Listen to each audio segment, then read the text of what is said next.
La qualité de la vie d'un homme est proportionnelle à son engagement envers l'excellence. Mesdames et messieurs, bonjour à tous, bon réveil matinal et bienvenue sur Fonasouba, votre émission matinale d'information et de divertissement sur Esaïe Télévision.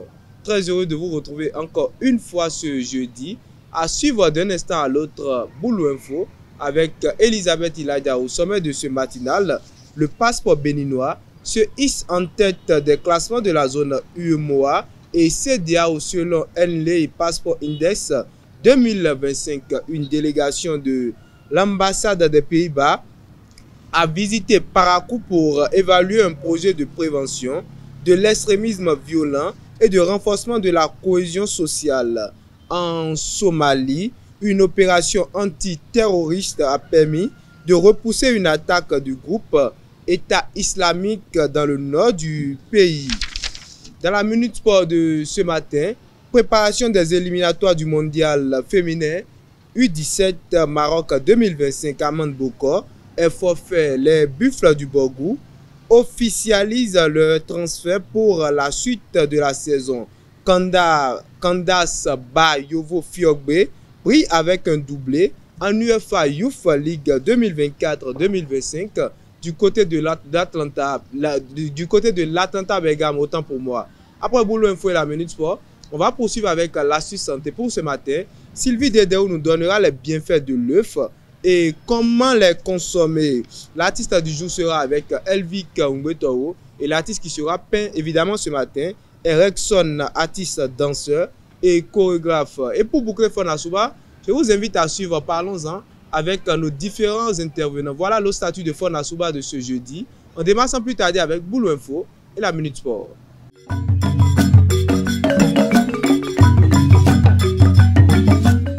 Elisabeth Ilaïda, bonjour. Bonjour Mouidine. Boulou Info, c'est avec vous. C'est exact. Bonjour à toutes et à tous et bienvenue dans Boulou Info. Le Bénin détient désormais le passeport le plus puissant de l'UEMOA et le deuxième de la CEDEAO offrant un accès sans visa à 67 pays. Ce classement récompense les efforts diplomatiques du gouvernement pour renforcer la mobilité des citoyens et la visibilité du pays à l'international. Il s'inscrit dans la stratégie de diplomatie 4D portée par le ministre des Affaires étrangères, Olusegun Adjadi Bakari. L'ambassadeur des Pays-Bas au Bénin, Joris Jurien, et sa délégation étaient en visite à Parakou le 11 février 2025 pour suivre les avancées du projet PACOZO PEV LCT financé par le pays. Lors de cette mission, des sensibilisations ont été menées sur la prévention de l'extrémisme violent et le rôle des leaders religieux et communautaires dans la promotion de la paix.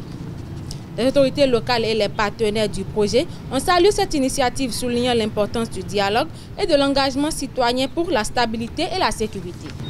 Le système éducatif actuel prépare-t-il réellement à la vie professionnelle? Pour le savoir, nos reporters ont tendu leur micro aux passants et recueilli leurs impressions.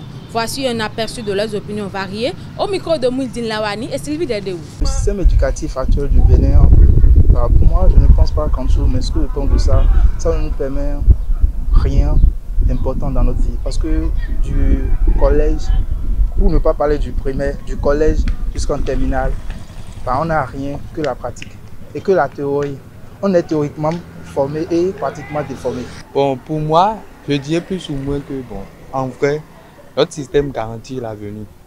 Maintenant, je dirais ça pour des étudiants ou des élèves qui sont vraiment compétents. Puisque aujourd'hui, force est de constater que, quand je prends l'exemple des facultés, plus d'un nombre, il y a plus des milliers d'étudiants qui soutiennent chaque année. Maintenant, je me pose la question, ces étudiants qui soutiennent chaque année font quoi dans la vie active? Et force est de constater que c'est après la licence que beaucoup se cherchent maintenant quoi faire maintenant pour réussir leur avenir. Or, depuis le primaire jusqu'en terminale et après les études universitaires, on est dans le système. On ne nous apprend pas à l'école comment nous vendre réellement. Genre, on nous apprend la théorie quoi, pas vraiment ce qu'il faut. Je comprends le système de l'éducation. Aller au cours le matin, ça vient à 19h. Et cela ne nous donne pas autre opportunité d'aller exercer autre métier. Par exemple, je suis en licence. Si je finis la licence, c'est supposé que je prends ma licence, j'écris un CV, je pars déposer, on me recrute. Ça ne marche pas comme ça. De nos jours, ça ne marche plus. C'était avant ça. À l'école, on nous apprend genre, et ce qu'on avait appris à nos grands-parents. La même chose aujourd'hui, demain encore. Ça ne marche pas. Je prends l'exemple de quelqu'un qui a été formé pour la comptabilité.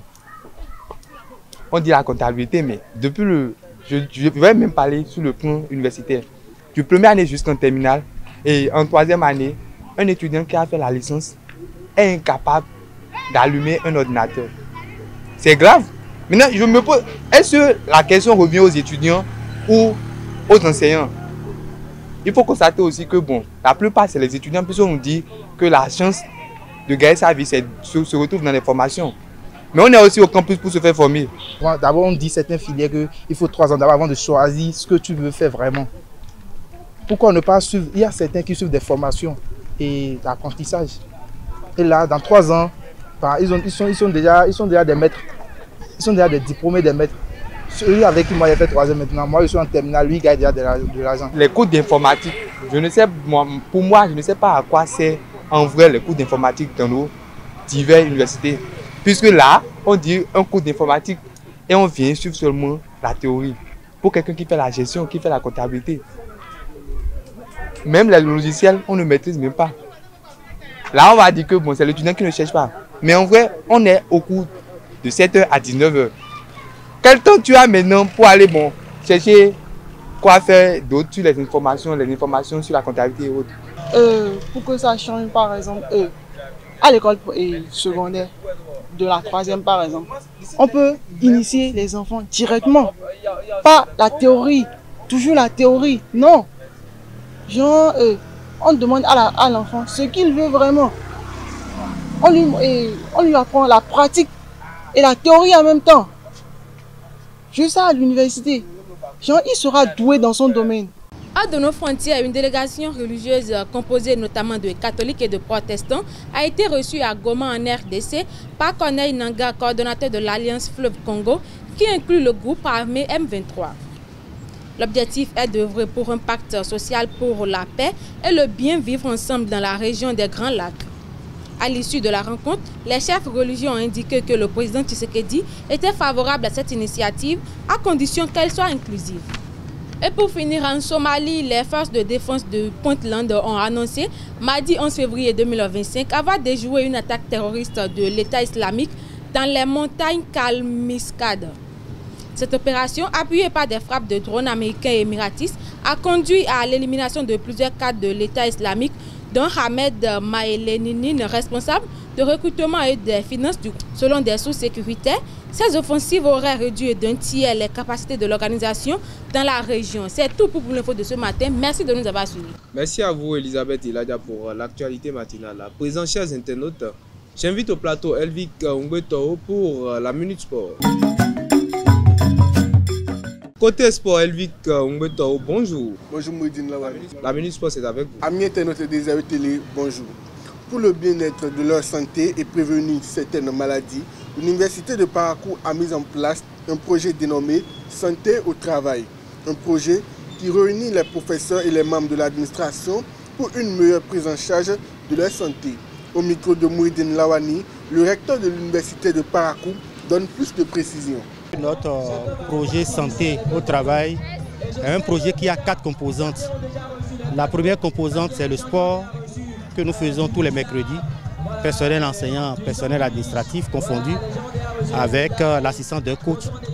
La deuxième composante, c'est que chaque 2 mois, on se retrouve sur un thème d'actualité de santé avec des collègues médecins, parce qu'on est beaucoup plus dans la prévention. Nous avons eu pas mal de séances sur les maladies du cancer, les maladies de foie, les maladies cardiovasculaires, les hépatites B, juste pour quand même sensibiliser sur les causes et éviter donc l'apparition des dites maladies. La troisième composante, c'est la généralisation du bilan.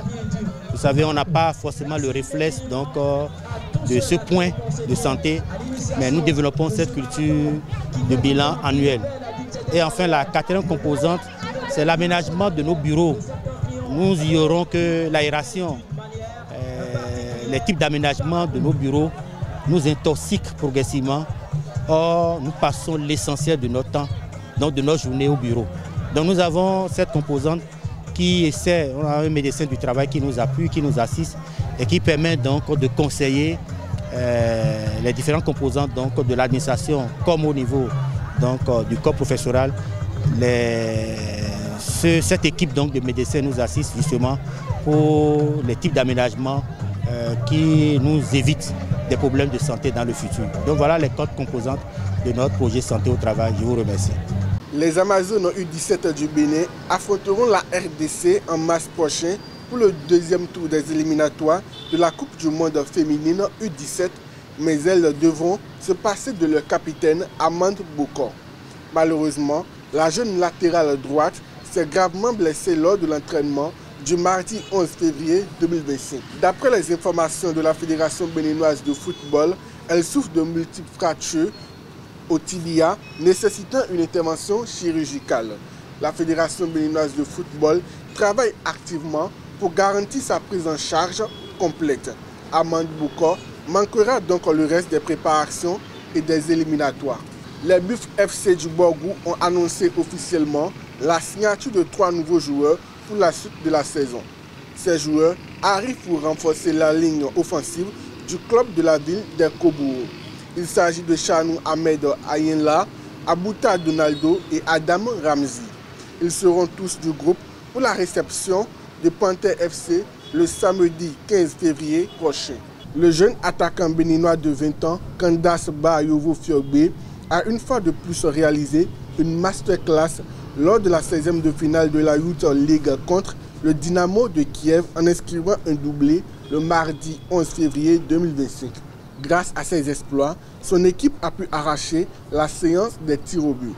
Alors que son club était mené 3 buts à 1, le jeune attaquant a fait une remontada permettant à son club de passer au tir au but. Cette saison, Candace Bayovo Fiogbe a marqué 6 buts en 5 matchs lors de la Youth League. Et pour terminer la minute sport, le comité exécutif de la Fédération sierra-léonaise de football a annoncé la nomination de l'ancien capitaine des Leon Stars et icône internationale de football sierra-léonais, Mohamed Kalon, au poste d'entraîneur principal de l'équipe nationale masculine senior de Sierra Leone.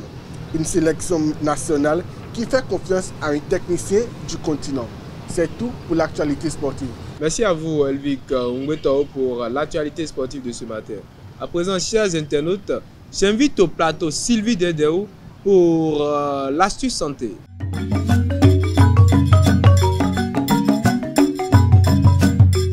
Le bien-être nécessite une bonne alimentation. L'astuce santé, c'est avec vous, Sylvie Dedeo. Bonjour. Oui, Dilawani, bonjour. Bonjour à tous et bienvenue sur votre rubrique Astuce santé. Les œufs sont des aliments complets et nutritifs, riches en protéines de haute qualité, en bonne graisse, en vitamines et en minéraux. Ils apportent plusieurs bienfaits pour la santé et peuvent être consommés de différentes façons pour en tirer le maximum d'avantages. L'œuf est une excellente source de protéines. Un œuf contient environ 6 à 7 grammes de protéines complètes, essentielles pour la construction et la réparation des muscles. Idéal pour les sportifs, les enfants en pleine croissance et les personnes âgées. Richesse en minéraux et en vitamines. Vitamine B12 essentielle pour le bon fonctionnement du cerveau et du système nerveux. Vitamine D favorise l'absorption du calcium pour les os solides. La choline soutient la mémoire et la concentration.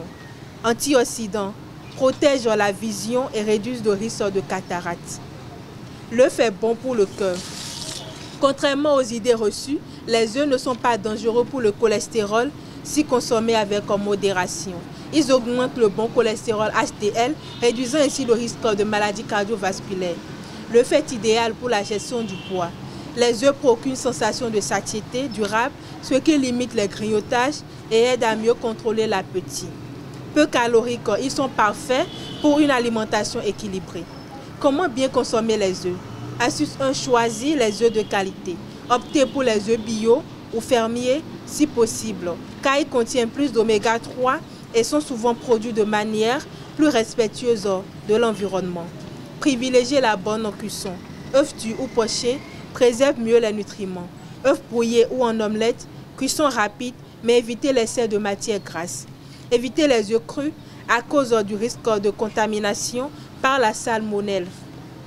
Fréquence de consommation recommandée, 3 à 6 œufs par semaine pour une alimentation équilibrée. Les sportifs et les personnes actives peuvent en consommer un peu plus selon leurs besoins. Astuce finale, associez vos œufs à des légumes, épinards, tomates, champignons et à une source de bons gras, huile d'olive, avocat pour un repas sain et équilibré. Un œuf bien consommé est un allié précieux pour la santé. C'est tout pour la santé de ce matin. Merci de m'avoir suivi. À très bientôt. D'après vous, Sylvie Dedeo, l'œuf accompagne la santé. L'œuf, quand on consomme l'œuf, c'est pour le bien-être. Mais pourquoi 6 œufs? Pourquoi 6 œufs pendant une semaine? C'est pas trop peu? Bon, l'œuf contient des protéines. On dit trop de protéines n'est pas bon pour le corps également.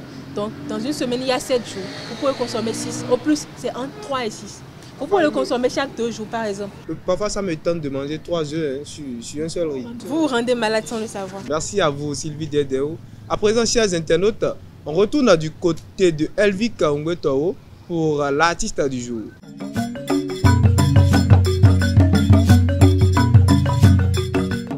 L'univers artistique du Septentrion, c'est également avec vous, Elvik Ongwetao. Bonjour à nouveau. Bonjour à nouveau, Mouidine. Amis internautes des AE Télé, bonjour.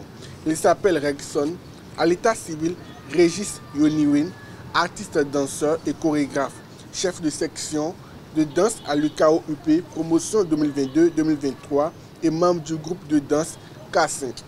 Né le 20 avril 1999 à Nati Tengu, Regson poursuit ses études universitaires en FADESP de l'université de Parakou. Il fait officiellement ses premiers pas dans la danse en 2018 et intègre l'union culturelle et artistique, autant pour moi, Olatomi de l'université de Parakou en 2019. Il a pris part à plusieurs événements tels que Nati Talent Vacances à Nati Tengu, Surf UKO-UP à Parakou, Nuit du théâtre et de la danse toujours à Parakou, Challenge Podium Vacances à Nati Tengu, Ali Go to School, Camp Parakou Rap et le concert de Nicanor en 2022. C'est tout pour l'artiste du jour. Merci à vous, une fois encore, Elvik Ongwetao, pour l'artiste du jour. À présent, chers internautes, suivons le Parlons-en avec nos différents intervenants.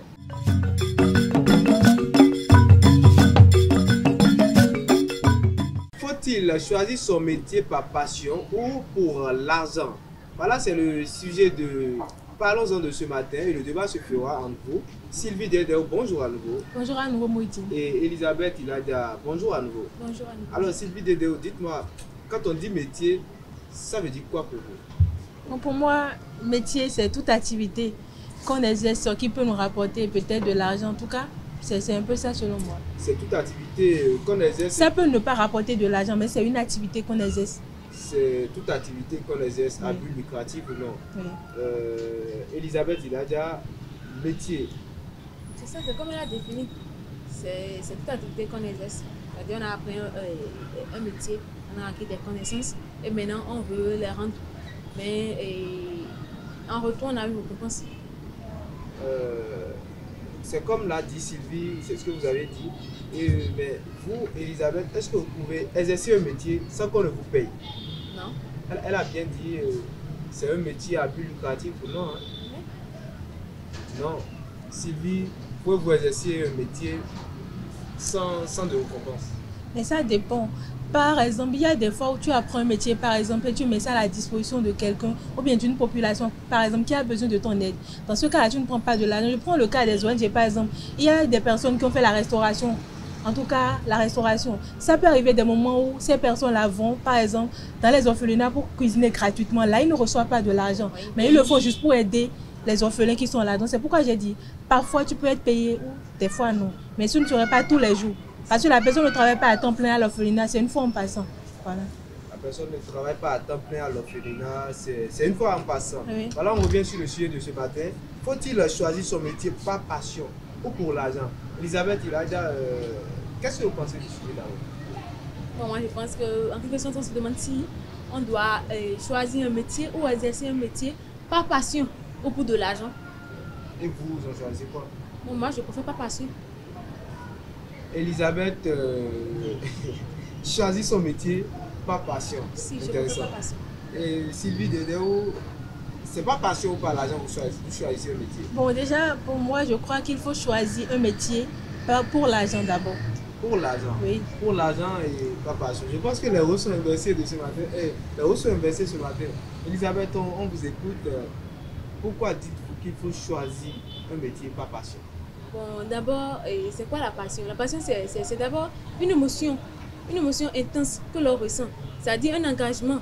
Parce qu'en réalité, si je choisis mon métier parce que je vais avoir de l'argent, je vais être, je ne sais pas, très riche, je peux être en train d'exercer le métier pendant, je ne sais pas, 20 ans sans jamais être heureuse.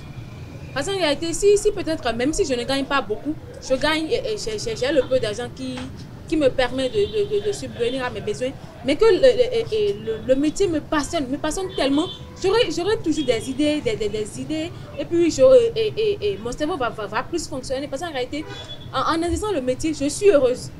Et puis, chaque côté, chaque domaine du métier me passionne en fait. Donc, je serai, je ne sais pas trop, mais je serai tellement heureuse, et puis tout le temps, excitée, c'est-à-dire que même en voulant aller au boulot, je suis contente le matin, je n'aurai pas la mine tout le temps serrée, comme par exemple maintenant prenons peut-être l'exemple, quand vous voulez aller dans une administration par exemple, je ne vais pas faire trop de trucs là, mais quand vous allez parfois, on vous accueille parfois mal, et puis on vous regarde même bizarrement, c'est comme si, mais qu'est-ce qui t'amène ici toi? Et puis, est-ce que sur la première minute, est-ce qu'on peut dire que ces gens sont vraiment passionnés de leur travail? Peut-être pas. Parce que peut-être qu'ils se sont réveillés sur... Tout le temps. Ça arrive. Est-ce que vous allez dans l'administration tout le temps? Mais au moins, il y avait un moment là où j'étais partie pendant au moins une semaine. C'est-à-dire chaque jour, j'avais des documents à prendre, des trucs à légaliser. Et puis, à chaque fois, c'est pas vraiment la joie. Donc en réalité, il faut vraiment choisir. Je crois vraiment qu'il faut choisir son métier. Parce qu'en réalité, le métier, c'est ce que tu vas exercer au moins pendant une bonne période de ta vie en fait. Ta carrière. C'est ce que tu vas faire pendant une bonne période de ta vie. Et si c'est pour de l'argent que tu choisis ce métier, je ne crois pas que pendant tout ce temps-là, tu seras vraiment de ta peau. Sylvie, Elisabeth dit ce matin qu'il faut choisir un métier parce qu'on aime faire le métier. Il ne faut pas choisir un métier à cause du financement. Alors, vous, Sylvie, vous avez dit qu'on choisit un métier pour l'argent. Quelles sont vos raisons? Déjà, je ne veux pas refuser le fait qu'il faut choisir un métier par passion. Parce qu'il peut arriver que ta passion peut te rapporter de l'argent. Ça, c'est un cas à part. Maintenant, je vais me dire un truc. Supposons que, bon, je veux être danseuse, par exemple. Et quand j'ai vu le milieu, je vois que la danse, par exemple, ça ne peut pas me rapporter ce que je veux. Parce que déjà, la passion ne paye pas les factures. Déjà, tu ne peux pas venir voir un propriétaire, tu dis j'ai une passion, il va te laisser comme ça. Déjà, lui, il attend son argent à la fin du mois. Donc, je me dis qu'avec de l'argent, par exemple, supposons que je choisis un métier pour l'argent et j'ai une passion là à côté. Avec l'argent que je vais recevoir, je peux financer ma passion. Après, peut-être que j'ai envie d'être écrivaine, par exemple, et je vois que bon, je n'ai pas les moyens de faire sortir mon livre. Je peux décider de faire, par exemple, la médecine. Et après ça, avec l'argent que je vais recevoir de la médecine, je peux financer, par exemple, en tout cas, la sortie de mon livre parce que je veux devenir écrivaine. Et déjà, elle a parlé de l'humeur, par exemple. Je pense que la passion n'a rien à voir avec l'humeur. Tu peux être passionné de ton métier, tu viens au boulot un matin et ton patron te met sur les nerfs, ou bien en quittant la maison déjà, c'est peut-être tu as eu une dispute avec ton mari. Donc chaque jour... Surtout quand on est femme. Déjà, bon, c'est pourquoi je dis que dans l'administration, par exemple, je crois que la passion n'a rien à voir. Je peux être passionné de la comptabilité, par exemple, mais en venant le matin, parce qu'on m'a énervé, par exemple, mon esprit est ailleurs et je n'arrive pas à me concentrer sur le boulot. Donc je mets mes nerfs sur tout le monde. Ça n'a rien à voir avec le fait que bon, je ne suis pas passionnée ou bien je suis là pour de l'argent. Donc je crois que déjà, pour moi, il faut choisir un métier à cause de l'argent. En réalité, elle a parlé de l'humeur. Je crois que l'humeur a tout à voir avec la passion en fait. Parce que si par exemple maintenant, je ne sais pas trop, je trouve du plaisir à faire des émissions ou je ne sais pas trop, je trouve du plaisir à légaliser des papiers pour des gens, même peu importe mon humeur. Quand je viens, il y a toujours ce sentiment-là. Quand je viens au boulot le matin, il y a toujours ce sentiment que... On se connaît. C'est-à-dire que je serai un peu plus en joie. Parce qu'en réalité, quelqu'un m'a énervé depuis la maison. Mais quand je viens là, il y a quelque chose qui m'apporte au moins la joie. Quand je vois la chose en même temps, au moins ce sentiment de tristesse ou bien de colère va disparaître pendant un moment. Et je serai un peu en joie. Et puis je vais me concentrer sur mon boulot en fait. Même si le patron a une grosse tête, mais le patron me fait des trucs là me rend un peu la vie difficile. À chaque fois que je sais que au moins ce travail me procure de la joie, je serai engagée dans mon travail en fait. Donc je crois que la passion a tout à fait avec l'humeur. Pour moi, je dirais que pas vraiment. Parce que déjà, prenons quelqu'un qui a fait 20 ans à 30 ans de service dans un métier qui le passionne par exemple. Il ne va pas dire qu'en 30 ans de service, il n'y a jamais eu un moment où il est de bonne humeur et mauvaise humeur en venant au boulot. Déjà, bon, prenons déjà notre métier. Il y a des fois même déjà on est en mauvaise humeur. Malgré que c'est une passion pour nous, nous sommes dedans. Mais il y a des jours où on n'est pas d'humeur. On n'est pas d'humeur ici. Parce que peut-être que quelque chose s'est passé à la maison, il y a eu un problème au boulot ici. Donc on ne va pas se mentir ici. Quelle que soit la passion que tu as pour ce métier-là, il y aura forcément... Arrêtez, même si on est de mauvaise humeur, parfois on se dispute avant de venir sur le plateau. Mais ça ne veut pas dire qu'on envoie la mine pour donner l'information. Non, on sourit pour donner l'information. Donc en réalité, c'est ça en fait. C'est parce que tu aimes ce que tu es en train de faire. Parce que vous aimez le journalisme. En réalité, mais il y avait même un jour où Mouidine et moi, on avait une petite dispute avant de venir sur le plateau. Pourtant, on a souri sur le plateau. On n'avait pas le choix parce que c'est notre travail. C'est notre travail qu'on aime en fait. Non pas, c'est de savoir qu'on s'est disputé. C'est ça le problème. Si c'était uniquement pour de l'argent, c'est-à-dire que je n'aime même pas ce que je fais, mais je dois gagner de l'argent et pour faire ma vie, j'aurais toujours la mine. Elisabeth, est-ce que, comme vous le dites, vraiment, c'est pas mal, hein, la passion. Quand on a la passion pour quelque chose, on aime faire la chose et on est excité à le faire. Mais est-ce que la passion n'est pas parfois limitée? La passion n'est toujours pas continuelle. Puisque, par exemple, je prends l'exemple du journalisme. Vous avez été engagé après l'école, vous avez fait des formations, vous avez été engagé comme journaliste. Au début, vous êtes excité, vous voulez travailler comme journaliste, vous voulez aller sur le terrain, vous voulez écrire des articles, vous voulez faire des productions et tout. Mais à un niveau donné, est-ce que c'est toujours là? On ne garde plus le cap. Ce que vous avez dit, je crois que c'est dans les deux sens en fait. Sauf que si c'était que je travaille uniquement pour de l'argent et qu'à un moment donné, je me sens fatiguée, c'est-à-dire que le boulot commence à me taper sur les nerfs, je serais obligée de laisser. C'est pour ça que j'ai été moi, en tant que tel, j'aime vraiment ma paix intérieure en fait. Donc, si c'est que je suis passionnée par l'activité, c'est-à-dire mon métier par exemple, et que la présentation du journal ou aller sur le terrain pour des reportages, des propos recueillis, des comptes rendus, et à un moment donné, ça commence à me fatiguer, je vais réfléchir à trouver quelque chose d'autre qui va encore plus me passionner dans le même domaine en fait. J'aurai plus de créativité parce que le métier me passionne. Je n'aurai pas, je vais pas me dire que je baisse les bras, je laisse tomber. Non, parce que j'ai vraiment de la passion pour ce métier. Donc je vais peut-être trouver des émissions de terrain pour aller animer et puis passer mon temps là-bas à m'amuser avec les gens, des gens, et puis après publier des émissions. En tout cas, je vais plus trouver de chemin que si j'ai commencé ce travail pour de l'argent en fait. Donc il y a vraiment de grandes différences là. Je reviens sur la même question à vous Sylvie. Est-ce que parfois, malgré que vous avez dit qu'il faut combiner passion et argent, malgré qu'on est parfois fatigué de ce qui nous passionne, est-ce que l'argent n'est pas une motivation? Parce que quand tu décides d'arrêter, tu décides de croiser les bras, tu te rappelles qu'à la fin du mois, on me paye quelque chose.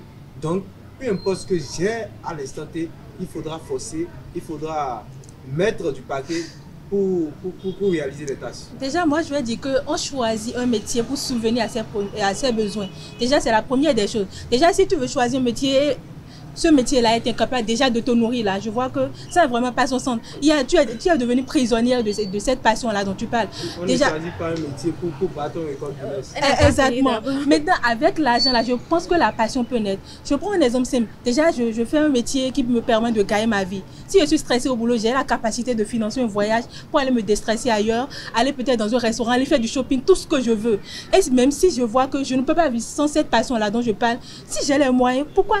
Je l'ai dit tout à l'heure, c'est possible encore de financer cette passion-là dont je parle. Donc, je crois que l'argent, là, ça a à voir avec tout, quoi, carrément. Parce que, je prends un exemple simple. Je ne veux pas épouser un homme, par exemple, qui n'est pas capable de subvenir à mes besoins et il va me dire que, bon, le boulot qu'il a choisi maintenant, ce n'est pas passion. Mais ce n'est pas la passion, on va manger. Chaque métier, surtout quand vous travaillez, je ne sais pas trop, quand vous avez fini l'université, chaque métier rapporte de l'argent. Mais si on veut tous être malhonnêtes, on dira que, truc là, parce que, même en classe, quand les profs nous demandaient pourquoi vous avez choisi le journalisme, chaque tête qui se lève dit c'est pas passion. Personne n'a jamais entendu que quelqu'un dit que bon, moi j'ai choisi le journalisme parce que je veux être riche, parce que je veux de l'argent. J'ai jamais entendu quelqu'un dire ça, même vous Sylvie aussi, vous avez dit c'est pas passion. Oui. Donc en réalité, il doit, par exemple maintenant, je ne veux pas être ici maintenant et puis me dire que j'ai envie d'être, je ne sais pas, parce que ils disent peut-être que parce que des trucs là et les médecins gagnent plus de l'argent ou soit les pilotes gagnent plus de l'argent. Je vais tout faire pour devenir pilote, mais non. Est-ce que ça me plaît d'abord de risquer ma vie dans les airs? Mais non. Je choisis le journalisme parce que ça me passionne, parce que j'ai envie d'être journaliste, parce que ça me donne un sentiment intense, un sentiment que j'aime. Donc en réalité, je ne crois pas vraiment que l'argent, parce qu'en réalité, même étant riche, est-ce que vous voyez toujours les riches qui sont heureux? On va peut-être se dire que quand tu as l'argent, tu peux être, je ne sais pas trop, tu peux être heureux, mais non. Il y a des riches qui sont vraiment, qui ne sont pas tout le temps heureux. Vous êtes collé à la passion, Elisabeth. Ce qui vous passionne n'est pas forcément ce qui me passionne. C'est ça. N'est pas forcément ce qui passionne Sylvie. On fait le journalisme. Vous avez dit tout à l'heure que dans tout le temps, vous avez dit la tête. Elisabeth vous a dit que tous les riches ne sont pas heureux. Vous savez aussi que les pauvres ne sont pas aussi heureux. C'est ça. Mieux vaut être riche et ne pas être heureux que d'être pauvre et ne pas être heureux. Parce que je ne vois pas où la différence là. Pourquoi monter la dose de la paix? Non, si je peux avoir tout ce que je veux dans la vie, c'est-à-dire que j'ai de l'argent, j'ai tout, j'ai des voitures, j'ai des maisons, et que je ne suis pas heureuse. Mais qu'est-ce qui peut ne pas te rendre heureux là si tu as tout ce qu'il faut? Mais si, peut-être que le travail que je fais par exemple maintenant ne me plaît pas vraiment. Mais à cause de l'argent, je fais ce travail. C'est comme le cas des prostituées par exemple. Vous croyez que les prostituées qui font ça pour de l'argent, vous croyez que quelqu'un n'a pas envie de se marier? C'est ce que vous pensez? C'est un gros mot, Elisabeth. Merci à vous, Elisabeth. Merci Sylvie Dédéou, vous n'aurez pas le temps pour conclure ce matin. Merci chères intervenantes. Chers internautes de Esaïe Télévision, voilà, nous sommes à la fin de Fon Assoba de ce matin. Je rappelle, le sujet est débattu. Faut-il choisir son métier par passion ou pour l'argent? Merci d'être resté avec nous et bonne suite de journée à vous.